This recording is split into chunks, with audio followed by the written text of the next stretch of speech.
Pancasila. Selamat datang di podcast mata kuliah Pendidikan Pancasila. Saya Anissa dan hari ini saya akan membahas pengalaman nilai-nilai Pancasila di kehidupan sehari-hari. Sebuah topik yang sangat relevan dan penting untuk kita semua sebagai warga negara Indonesia. Pancasila seperti fondasi atau dasar sebuah rumah. Kalau rumah tanpa fondasi yang kuat, pasti tidak akan kokoh dan bisa roboh. Nah, Pancasila juga seperti fondasi bagi negara Indonesia loh. Karena Pancasila terdiri dari 5 sila atau prinsip utama yang menjadi pedoman hidup bagi seluruh rakyat Indonesia. Pertama, mari kita bahas pengamalan nilai-nilai Pancasila dalam kehidupan sehari-hari. Berarti dengan menerapkan nilai prinsip dasar yang terkandung dalam Pancasila ke tindakan nyata di kehidupan sehari-hari.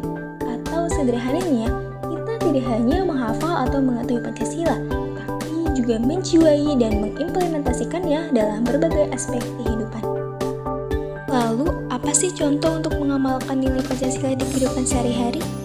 Pertama, dengan bergotong royong, di mana gotong royong merupakan sebuah tradisi sosial yang sangat erat dengan nilai-nilai Pancasila, terutama di sila ketiga, Persatuan Indonesia.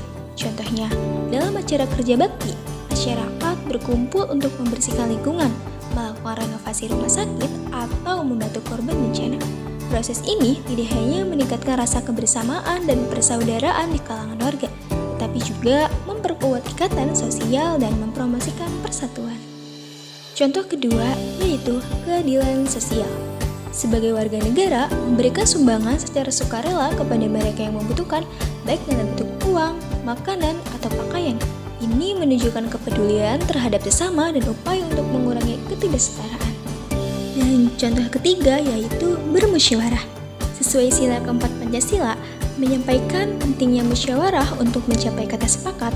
Dalam praktik gotong royong, masyarakat melakukan musyawarah untuk menentukan jenis kegiatan yang akan dilakukan, lokasi tempat kerja bakti, dan cara-cara pelaksanaannya. Ini menunjukkan bahwa gotong royong tidak hanya tentang fisik, tapi juga tentang mental dan spiritual, dengan fokus pada komunikasi dan kesepakatan bersama. Mengapa penting bagi kita mengamalkan nilai-nilai Pancasila? Karena Pancasila sebagai fondasi negara, sehingga pengamalannya merupakan kewajiban setiap warga negara. Dengan mengamalkannya, berarti kita juga menjaga persatuan dan kesatuan, karena nilai-nilai Pancasila mengajarkan kita untuk hidup rukun, saling menghormati, dan bekerja sama demi kepentingan bersama. Mengamalkan Pancasila juga dapat membentuk karakter bangsa yang berakhlak mulia, beradab, dan bertanggung jawab. Pancasila juga mendorong terciptanya masyarakat yang adil dan sejahtera bagi seluruh rakyat Indonesia. Ternyata, dalam mengamalkan Pancasila ada tantangannya loh, diantaranya tantangan individualisme, yaitu kecenderungan untuk lebih mementingkan diri sendiri. Kedua, tantangan materialisme, yaitu fokus yang berlebih pada materi. Dan yang ketiga, diskriminasi, yaitu perlakuan tidak adil terhadap kelompok tertentu. Dan yang terakhir ada korupsi, yaitu penyalahgunaan kekuasaan untuk kepentingan pribadi. Pancasila bukan hanya sekedar simbol atau sejarah, tapi merupakan nilai-nilai luhur yang sangat relevan dengan kehidupan kita sehari-hari. Dengan mengamalkan Pancasila, kita dapat membangun masa depan Indonesia yang lebih baik.